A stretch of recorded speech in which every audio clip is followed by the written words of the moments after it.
Go sit in the storage room, my brother smirked. We need space for important clients. I didn't argue, I just took a seat quietly. Moments later, his secretary rushed in, panicked.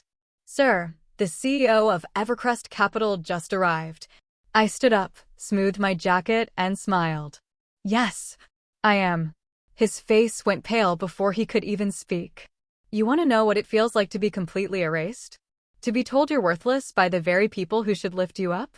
I'm Audrey Wilson, and my family, the Wilsons of Wilson Enterprises, called me a disappointment. But they had no idea the empire I was secretly building or the storm that was coming for them. Growing up in Connecticut, in the shadow of Wilson Enterprises, it was always clear who mattered. Nathan, my older brother, was the future. Kyle, the charmer, was destined for sales. Brandon, the quiet one, was good with computers. And me? I was the little girl who, at 8, devoured financial statements and, at 12, spotted inefficiencies no one else saw.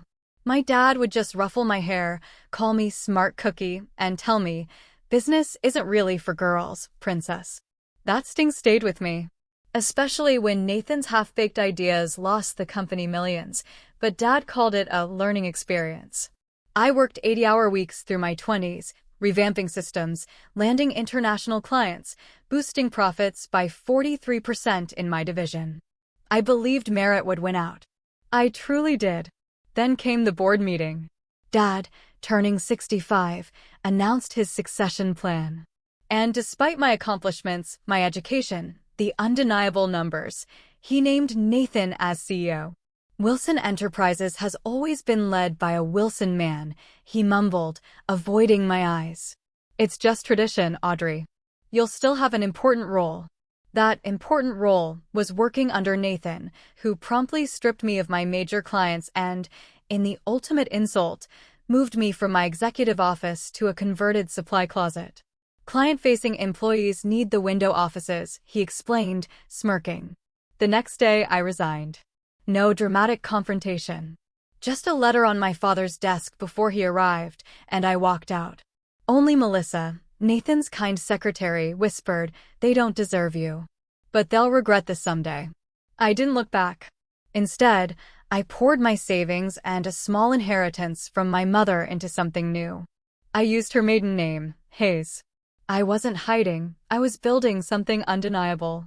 Evercrest Capital started in a tiny office, just me and 2 hungry graduates. We specialized in rescuing struggling manufacturing businesses. Within 5 years, we were managing $500 million. By year 8, we'd crossed $1 billion. My executive team knew, no one in my family was to know. This wasn't luck. This wasn't nepotism. This was all me. From afar, I watched Wilson Enterprises. Nathan rode the momentum of my old initiatives for a bit, but then the decline began. Bad investments, lost clients, outdated tech, typical symptoms of leadership more focused on appearances than fundamentals. Then, 3 weeks ago, the call came. My father had a heart attack. He survived, but key investors pulled out. Creditors were circling. Wilson Enterprises, the company my father had built over 50 years, was weeks from bankruptcy. My first instinct? Let it burn. They made their choice a decade ago. But something, maybe my mother's voice in my head, whispered, family is family. My team dug into Wilson's financials. What they found was worse than I imagined. My brothers had run the company into the ground with a toxic mix of incompetence and hubris. And the irony? Evercrest Capital was on their short list of potential saviors, not because of our past, but because we had a reputation for successful manufacturing turnarounds. When an email for a family business emergency meeting landed in my personal inbox, I decided to go. Not as the CEO of Evercrest Capital, but as just Audrey, the forgotten Wilson daughter. I wanted to see if anything was worth saving. The email was cold, impersonal. No, we miss you. Just a corporate summons after 10 years of silence. My COO, Diane, perched on my desk, eyebrows raised. You're not actually considering going, are you? After everything they did. I swiveled to face the Manhattan skyline. I'm curious. Curious is reading their financial statements, Diane shot back. This is masochism. They're going to try to guilt you into giving them money you earned despite them, not because of them. Maybe I conceded. But I want to see it with my own eyes. The company. Dad. All of it. And you're going as just Audrey, she pressed, not as the CEO who could buy their company with her quarterly bonus? Exactly. I wanted to see how they'd treat me when they thought I had nothing to offer. The drive back to Connecticut was a journey through memories. The exit where Dad always stopped for ice cream, the high school where I was valedictorian, but my brother's mediocre sports achievements still garnered more family celebration. The coffee shop where I drafted my resignation letter. Wilson Enterprises headquarters looked smaller, shabbier. The receptionist didn't recognize me. I signed in as a visitor, sitting on those same uncomfortable lobby chairs Dad had always refused to replace. They were vintage, he'd said. Now, they were just worn out. Kyle was the first brother I saw, hurrying down the hall. He did a double take, plastered on a fake smile. Audrey. Wow, you look corporate. He gave me an awkward side hug. Nathan's running around like crazy preparing for tomorrow. Big potential investors coming. Could save the whole business. He checked his watch. Don't let me keep you. Hello, Kyle.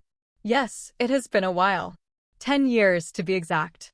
He had the decency to look embarrassed. Brandon, emerging from the IT department, looked genuinely pleased. He'd aged, premature gray at his temples. Audrey. I can't believe you came. It's really good to see you. His smile faltered. It's bad, AUD, worse than they're admitting. Before he could elaborate, Nathan's voice boomed. Well. Little sis has decided to grace us with her presence. He'd gained weight, lost some hair, and still reeked of whiskey at 11 a.m. Nothing for you to worry about, he waved dismissively. Just a temporary cash flow issue.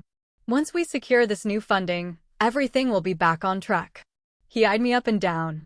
Dad's expecting us all for dinner tonight. 6. Don't be late. Dad's sprawling colonial seemed preserved in amber. The same furniture, the same paintings, even the same family photos from before I left. When Dad saw me, something flickered in his eyes, surprise, relief, perhaps? Audrey, he said, opening his arms. I hugged him, noting how thin he felt. You look successful, he observed. I am, I replied, offering nothing more. Dinner was stilted. Nathan droned on with optimistic projections about tomorrow's investor meeting. Kyle nodded enthusiastically. Brandon pushed food around his plate. Dad said little, watching us with tired eyes. I excused myself early.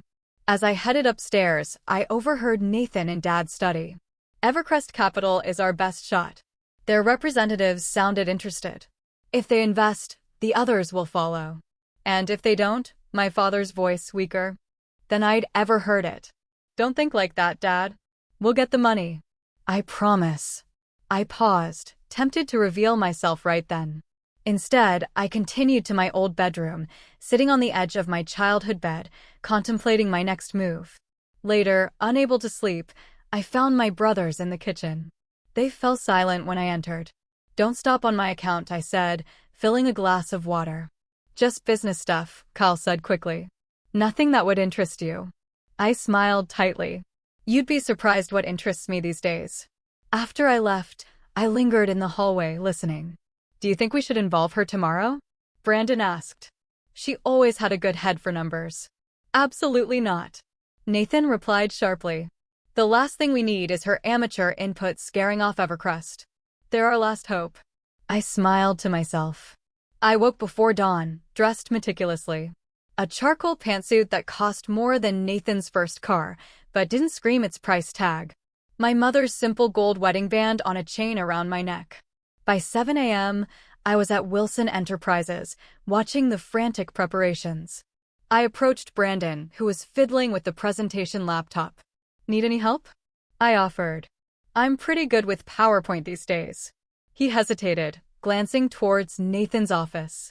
I should probably let me just take a look, I said, sliding into the chair beside him. The presentation was a disaster. Inconsistent formatting, typos, fundamentally flawed analysis. Brandon, these projected growth numbers don't align with your current manufacturing capacity. And this slide about future markets contradicts the data on slide 7. He frowned, looking closer. I told Nathan those projections seemed optimistic, but he insisted. What's going on here? Nathan appeared in the doorway, coffee in hand. Brandon, why isn't the presentation ready? I was just helping him polish a few things, I explained. There are some inconsistencies in the financials. We don't need your help. Nathan cut me off. This presentation has been vetted by actual financial professionals. I bit my tongue. Just trying to contribute. The best way you can contribute is by staying out of the way, Nathan said. The investors will be here in an hour, and we need everything perfect. Perfect was certainly not the word I would use. As the morning progressed, board members and potential investors arrived. Most were older men who barely glanced my way. At 9:45 a.m., 15 minutes before the scheduled start, Nathan approached me. "Oh, Audrey," he said with a dismissive glance. "We need these seats for the real stakeholders. Why don't you sit in the storage room? We'll fill you in later." My expression remained neutral despite the familiar sting. The storage room? It's been converted to a small office, he explained impatiently. Melissa will show you. Cal looked uncomfortable but said nothing. Brandon actively avoided eye contact. Melissa, Nathan's long-suffering secretary, gave me an apologetic look as she led me to what was, indeed, a glorified closet. A metal folding chair sat next to a dusty desk. "I'm so sorry, Miss Wilson," she whispered. "It's fine, Melissa," I assured her. "Actually, it's perfect." The irony wasn't lost on me. A billionaire CEO, relegated to a storage closet in the company her father built. The room was a time capsule of Wilson Enterprises history. Boxes of old product catalogs, framed newspaper clippings, a dusty plaque commemorating Dad's Entrepreneur of the Year award. In one corner, I found a box labeled Family containing old photographs, my high school graduation, the company picnic where I won an innovation contest, my mother's arm around me at my college acceptance. Through the thin walls, I could hear Nathan's nervous voice, rehearsing his opening remarks. Then I discovered something unexpected, a stack of recent financial documents hidden away. I skimmed them, my stomach sinking. The situation was far worse than even my team had uncovered. Wilson Enterprises wasn't just struggling, it was on the verge of complete collapse. At 10:15, I heard Melissa's heels clicking rapidly down the hallway. She burst into the main conference room. "Sir," she called out breathlessly. "Evercrest Capital's representatives are here. They've just pulled up." The room fell silent, then erupted. I stood, removing my casual blazer to reveal the impeccable suit beneath. I checked my reflection in my phone, securing a stray strand of hair, straightening my posture. Then I texted my waiting executive team, "Enter in 5 minutes." It was time to emerge from the shadows. I stood in the storage room, listening as Nathan began his introduction. His voice carried that artificial confidence I remembered so well. "Ladies and gentlemen, thank you for joining us during this exciting time for Wilson Enterprises. While we face some temporary challenges, we're positioned for an unprecedented comeback." Through the thin walls, I heard the rustling of presentation materials. Board members' questions grew increasingly pointed. "These revenue projections seem extremely optimistic," one noted. "Could you explain the discrepancy?" Nathan's answers became more defensive, more convoluted. The room's energy was shifting. I could feel the potential investors' interest waning. Then came the moment that changed everything. The door to the conference room burst open. I heard Melissa's breathless voice, "Sir, Evercrest Capital's CEO is here." An expectant hush fell over the room. I imagined them all turning toward the main entrance, waiting for the financial savior they'd pinned their hopes on. I counted to 5, took a deep breath, and opened the storage room door. The silence that greeted my entrance was absolute. 20 faces turned to me in confusion. Then shock as understanding slowly dawned. Nathan stood frozen mid-gesture at the head of the table, presentation remote dangling from his hand. "Sorry I'm late," I said calmly, walking to the empty chair at the opposite end of the table. I was reviewing some interesting financial documents in the storage room where I was asked to wait. Nathan recovered first, his face contorting in confusion. "Audrey, what are you doing?" "We're in the middle of an important meeting." Waiting for Hayes from Evercrest Capital, I smiled, placing my business card on the table and sliding it toward the center. That would be me. Audrey Hayes. I reverted to my mother's maiden name when I started my company. One of the board members, Mr. Fitzgerald, who'd been with the company since my father's early days, picked up my card. His eyes widened. Audrey Wilson is Audrey Hayes? The Audrey Hayes, CEO of Evercrest Capital. I nodded, removing my company ID from my pocket and placing it beside the card. The very same. The room erupted. Kyle's mouth literally hung open. Brandon stared with a mixture of shock and, was that, admiration? The board members whispered urgently. Nathan's face had drained of color. This is some kind of joke, he stammered. You can't be, I assure you, it's not a joke, I replied evenly. Evercrest Capital manages assets of over $3.2 billion. We specialize in manufacturing turnarounds, particularly family businesses facing succession challenges. I paused. Sound familiar? But you've been, what? Working as a secretary somewhere all these years. Nathan sputtered. How could you possibly? After I left Wilson Enterprises, I interrupted, I founded Evercrest with my savings and a small inheritance from Mom. We've grown exponentially year over year for the past decade. Forbes featured me last month, actually. The invisible billionaire, they called me, due to my preference for privacy. Nathan attempted to regain control. Everyone, let's take a short break. Audrey, I need to speak with you privately. I don't think so, I said, my voice firm. I'm here as an invited potential investor, and I'd like to continue this meeting. I turned to the board. If that's acceptable to you? Mr. Fitzgerald nodded, a small smile playing at his lips. Several other board members murmured agreement. Excellent, I said, opening my portfolio. Now, I've reviewed the materials you provided to my team, as well as some additional documents I found while waiting in storage. I have several concerns I'd like to address. For the next 30 minutes, I methodically dissected the company's financial situation, pointing out the mismanagement, poor strategic decisions, and accounting irregularities that had brought Wilson Enterprises to the brink. I was professional but unsparing, backing every criticism with specific examples and data. Nathan's face grew increasingly red. When I finished, he exploded. This is ridiculous.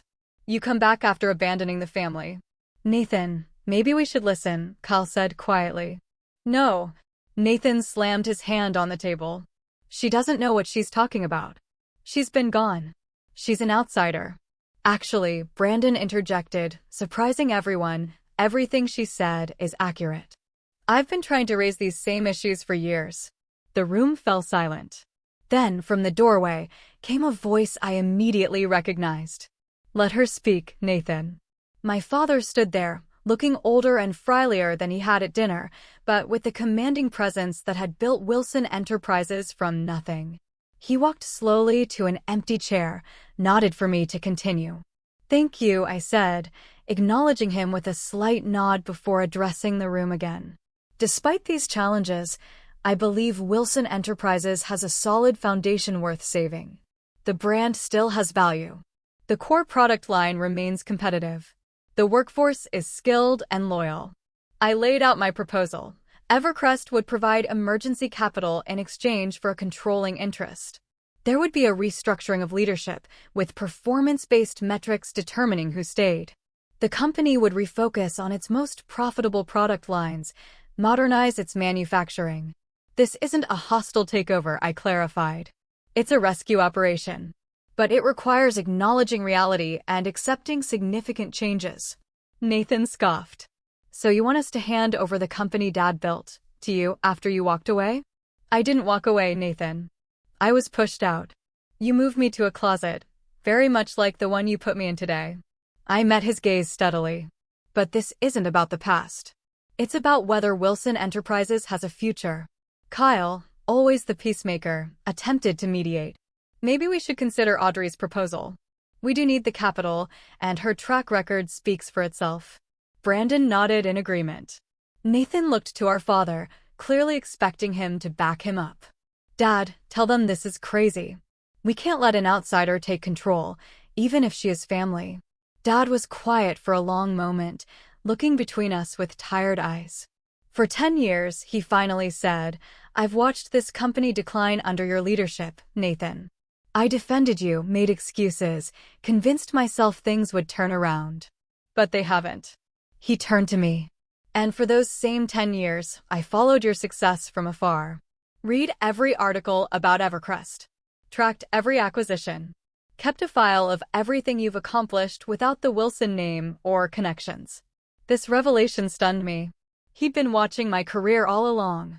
You were always the one with the real vision, Dad continued. The drive, the discipline. I was wrong to overlook you because of tradition or gender or whatever foolish reason I told myself. He looked around the table. We should listen to Audrey. Not because she's family, but because she's earned the right to be heard. The room was silent as the weight of his words settled over everyone. Nathan looked as though he'd been slapped. Kyle appeared relieved. Brandon wore an expression that said, finally. I maintained my professional demeanor, though inside, emotions threatened to overwhelm me.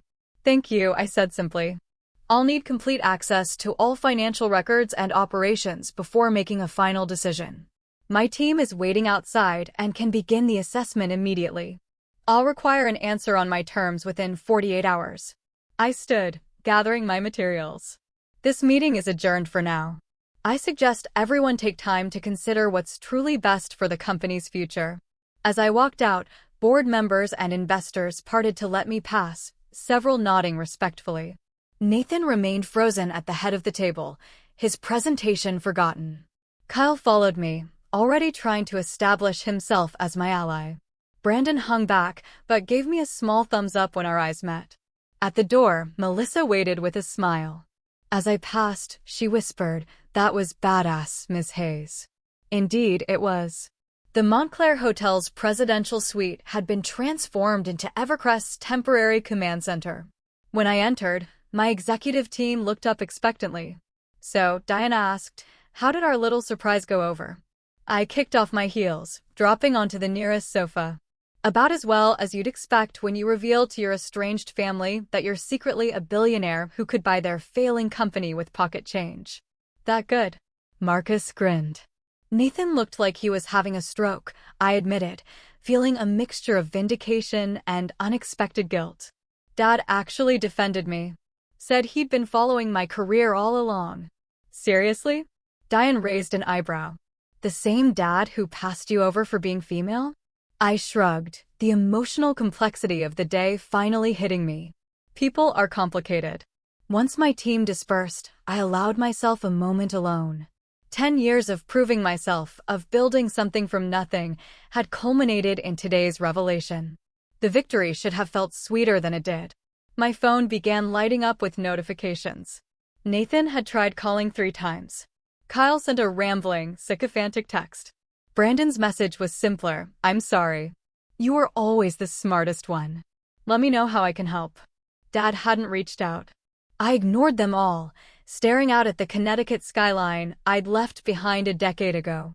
The satisfaction I'd anticipated felt hollow, mixed with complicated grief for what might have been. Diane found me an hour later. The preliminary numbers are even worse than we thought. They've been cooking the books for at least 2 years.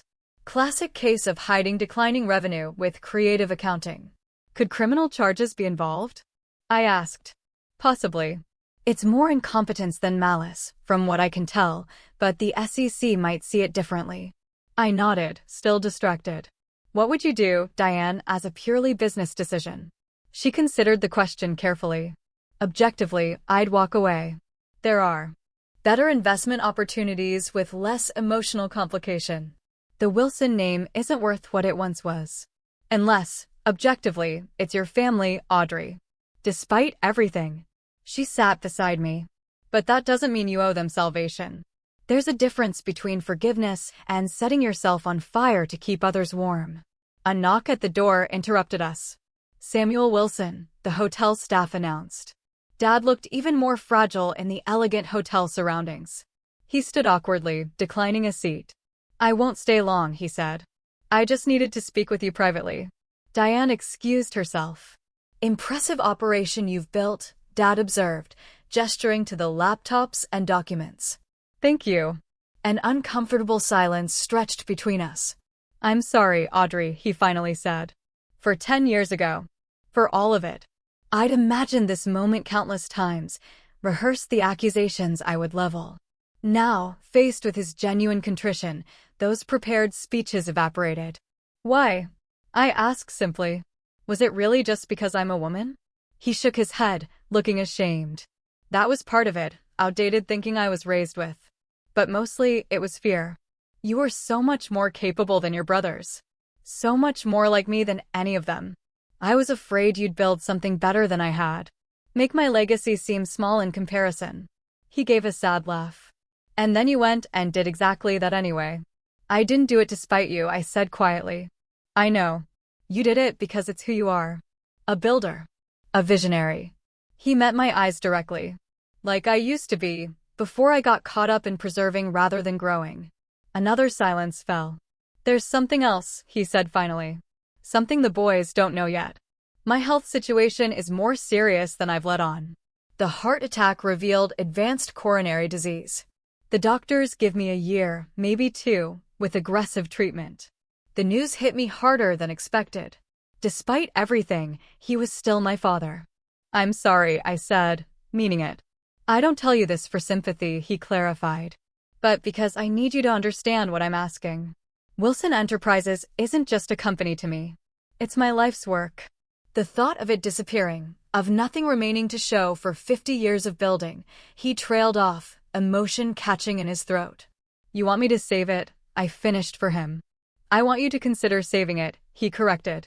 "Not for Nathan or Kyle or even me, but as a legacy worth preserving, flawed though it may be." After he left, I sat alone for a long time, conflicting emotions warring within me. The professionally detached CEO in me said to walk away. Wilson Enterprises was a risky investment at best. The wounded daughter wanted nothing more than to reject their desperate need, to let them face the consequences of pushing me away. But another voice whispered insistently, my mother's. She had always been the compassionate counterbalance to Dad's ruthless pragmatism. "Family is family," she would say, "even when they disappoint you." I called my therapist, Dr. Levine, for an emergency session. I built Evercrest to prove them wrong, I admitted, to show my father he made a mistake choosing Nathan over me. "Now that I've done that, what's left?" "Perhaps," she observed, "the more important question is." That question lingered with me as I directed my team to conduct a thorough analysis of Wilson Enterprises' financials. They worked through the night, uncovering the full extent of the company's troubles. By morning, I had the complete picture. It wasn't pretty. Years of mismanagement had left the once thriving company on life support. Yet, beneath the dysfunction, I could still see the bones of something worth saving. The core manufacturing technology remained sound. Several product lines continued to perform well despite neglect. Most importantly, many loyal employees had stayed, keeping things running through sheer determination. After 48 sleepless hours, I made my decision. I would help save Wilson Enterprises, but on my terms, with clear boundaries between family and business. 3 days after my dramatic revelation, I returned to Wilson Enterprises with my full executive team. We arrived precisely at 9 a.m., striding through the lobby like a tactical unit. Employees whispered as we passed. Word of my true identity had spread. The boardroom had been prepared for our arrival. Fresh flowers, premium coffee, presentation materials meticulously arranged. Nathan stood stiffly near the head of the table. Kyle hovered nearby, smiling too broadly. Brandon waited quietly by the projection equipment, looking more at ease than I'd seen him in years. The board members filed in, followed by my father, who took a seat to the side, present but deliberately not at the head of the table. "Good morning," I began, once everyone was seated. "Thank you for agreeing to this meeting on such short notice. My team has completed our preliminary assessment of Wilson Enterprises' financial position and operations. Today, I'll present our findings and a proposed path forward." For the next hour, I laid out in meticulous detail exactly what had gone wrong with the company and when. I was professional but unflinching. Nathan squirmed as I highlighted his European expansion failure. Kyle looked at the floor when I mentioned the loss of 3 major clients under his sales leadership. The company currently has negative cash flow of approximately $2.3 million per month, I concluded. At this burn rate, without intervention, Wilson Enterprises will be insolvent within 45 days. A heavy silence fell over the room. However, I continued, we believe the company can be saved with immediate, decisive action. I outlined our proposed turnaround plan. Evercrest would provide emergency capital of $50 million in exchange for 60% ownership. There would be a complete restructuring of the executive team based on merit, not family connections. And profitable divisions would be sold or shuttered. Manufacturing would be modernized. Additionally, I said, looking directly at the board, I will require installation as chairperson, with full authority to implement necessary changes without interference. Nathan stood abruptly. This is outrageous. You're talking about a hostile takeover of a family business. I'm talking about saving a family business that you've run into the ground, I replied calmly. The alternative is bankruptcy within weeks. Your choice. We can find other investors, he insisted, though his voice lacked conviction. Can you? I raised an eyebrow. In time with these financials? Be my guest. Mr. Fitzgerald cleared his throat. Nathan, perhaps we should consider Miss Wilson's offer seriously. The timeline she's presented aligns with our own projections. Nathan looked around for support, but found little. Even Kyle was studiously examining his coffee cup. This is still a family company, Nathan said desperately. Dad, tell them. All eyes turned to our father. He looked older than his years as he slowly rose to his feet. When I founded Wilson Enterprises, he began, his voice steadier than I expected. I had nothing but determination and a belief that I could build something worthwhile. Something that would last beyond me. He looked around the room. Somewhere along the way, I confused preserving my control with preserving the company itself. He turned to Nathan. Son, I did you no favors making you CEO before you were ready. I set you up to fail because I couldn't let go properly. Then to me. And Audrey, I failed you by not recognizing your talents when they were right in front of me. The room was utterly silent. This company bears our name, he continued. But its future matters more than our pride. If Audrey and her team can save what we've built, give employees security, and restore Wilson Enterprises to something we can be proud of, then we should be grateful, not defensive. Nathan stared at our father in disbelief. You're taking her side after everything I've done? This isn't about sides, Nathan, Dad interrupted firmly. It's about survival. While Nathan processed this betrayal, Kyle, ever the opportunist, stepped forward. I think we should accept Audrey's offer. I'm happy to continue in whatever capacity would be most helpful. Brandon nodded in agreement. The plan makes sense. It's our best option. Backed into a corner, Nathan requested a private conversation with our father. They disappeared into an adjacent office. 20 minutes later, Nathan and Dad returned. Nathan's face was flushed, but his demeanor had changed. After discussing the situation with our father, he announced stiffly, I've decided to accept Evercrest's offer, with one condition. I remain on the executive team in some capacity. I considered this. Keeping Nathan involved would be complicated, but firing him outright might create unnecessary resistance. You can remain as VP of Client Relations, I decided. Your institutional knowledge of long-term clients will be valuable during the transition. However, I added, this position will have clearly defined performance metrics, like every other role in the new structure. Nathan clearly hated the demotion, but recognized it was the best offer he would get. He nodded curtly. With that settled, the board voted unanimously to accept Evercrest's investment. The following weeks were intense. My team and I worked 16-hour days, implementing the turnaround plan. The first executive meeting under the new structure was predictably tense. Nathan sat silently fuming as I outlined the changes. Kyle adapted quickly, already trying to position himself as my trusted lieutenant. Brandon seemed relieved to finally have his technical expertise valued. From now on, I announced, advancement will be based on merit, not family connections. Everyone, including myself, will be held to the same performance standards. Implementation wasn't easy. Nathan engaged in subtle sabotage, forgetting to include me on important client communications, undermining my directives, spreading rumors. After catching him in a particularly damaging lie, I called him into my office, formerly his office, which surely added to his resentment. "This stops now," I said, sliding evidence of his sabotage across the desk. "I understand this transition is difficult for you, but your behavior is harming the very company you claim to care about.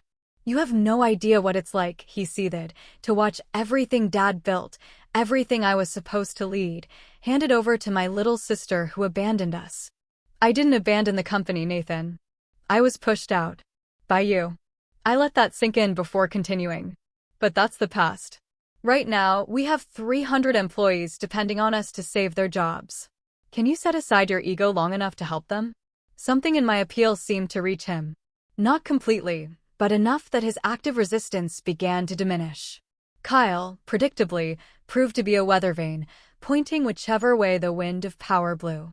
Once he realized my leadership was firmly established, he became enthusiastically supportive.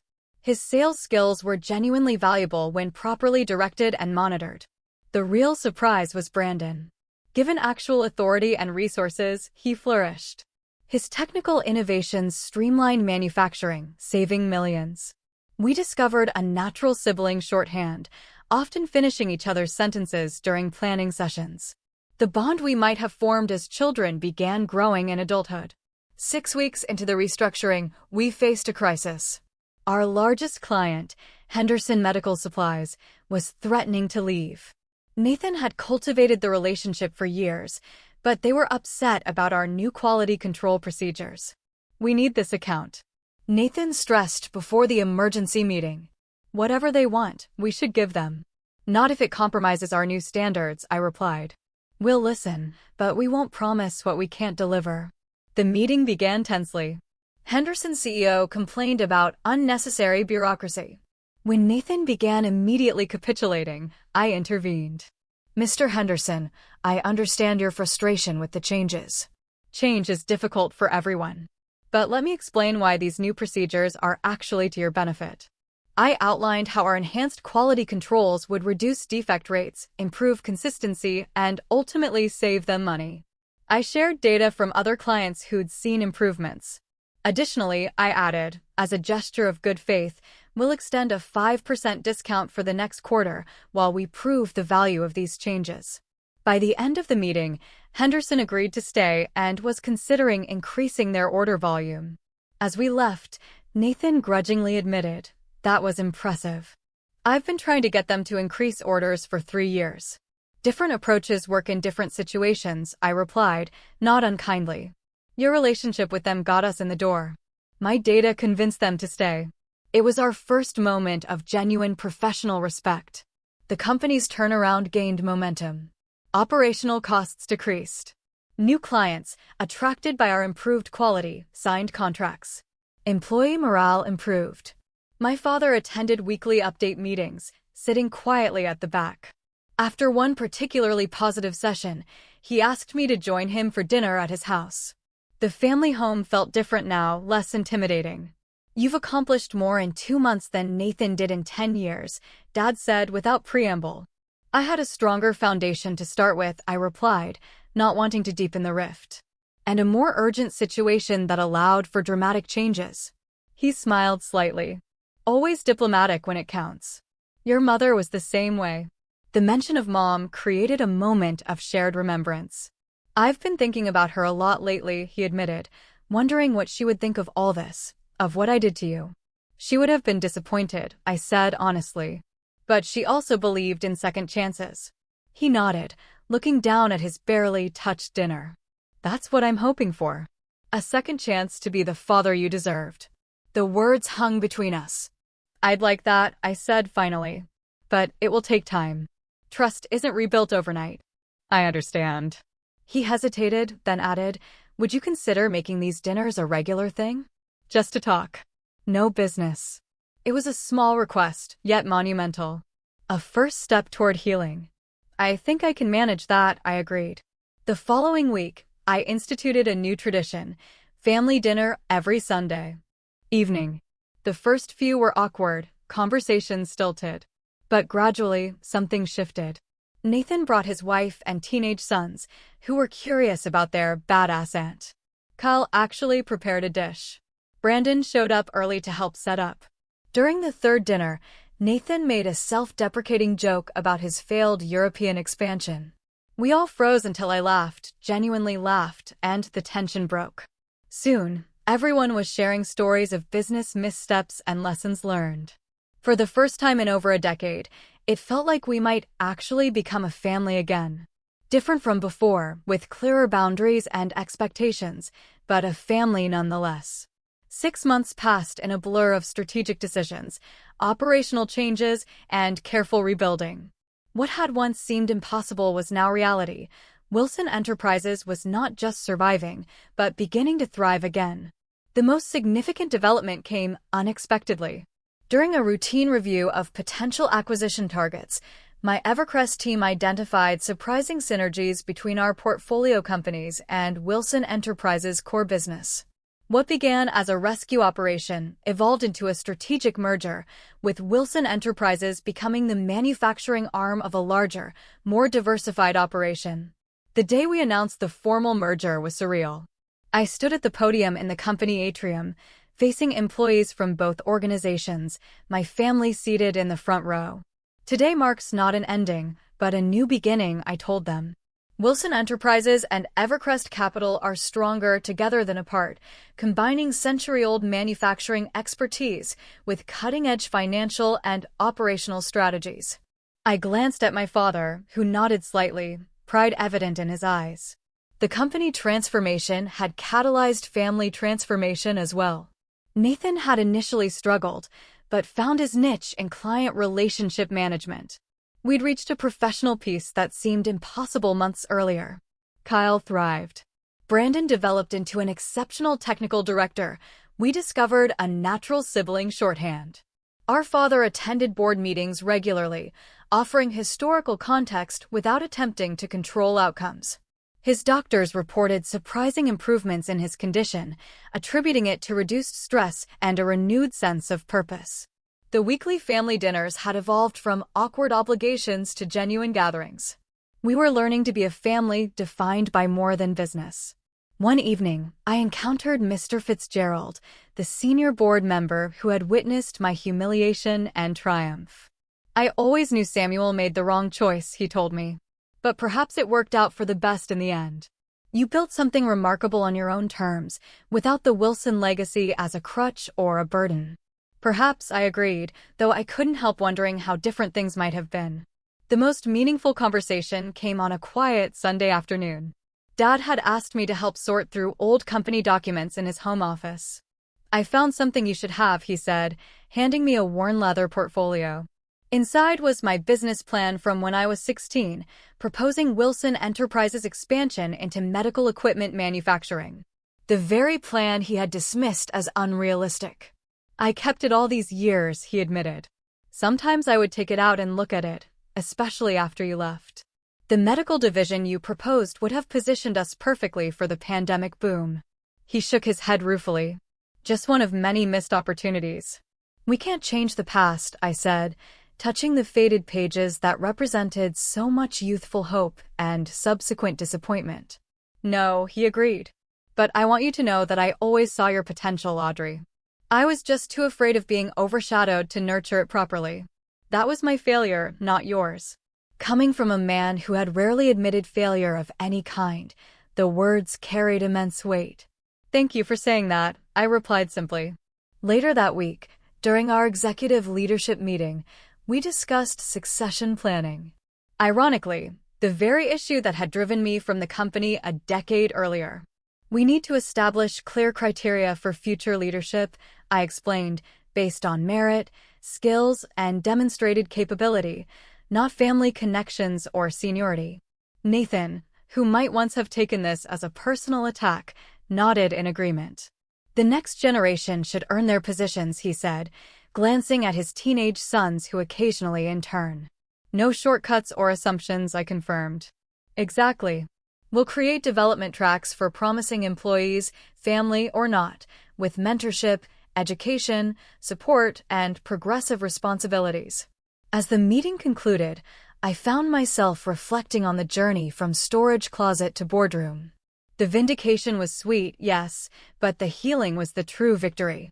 The ability to lead without anger, to collaborate with my brothers without resentment simmering beneath the surface.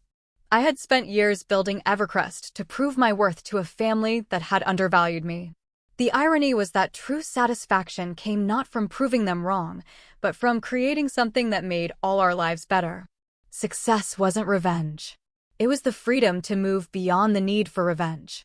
That evening, I stood in my office, once my father's, briefly Nathan's, now legitimately mine, looking out at the manufacturing floor where workers moved with renewed purpose.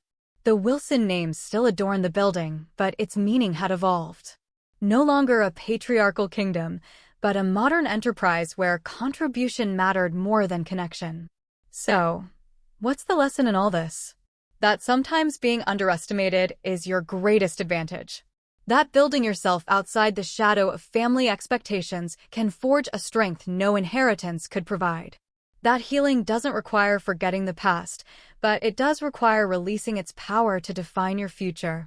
And perhaps most importantly, that the storage room where they seat you might just offer the perfect vantage point to observe exactly what needs changing before you emerge to change it. What about you? Have you ever been underestimated, only to prove everyone wrong? Or found yourself needing to set boundaries with family in your professional life? Drop a comment below and share your experience. And if this story resonated with you, please hit that like button, subscribe to my channel, and share with someone who might need to hear that being underestimated today doesn't determine their success tomorrow. Thank you for listening to my journey. And remember, sometimes the best revenge isn't revenge at all. It's building something so remarkable, they can't help but recognize what they almost lost.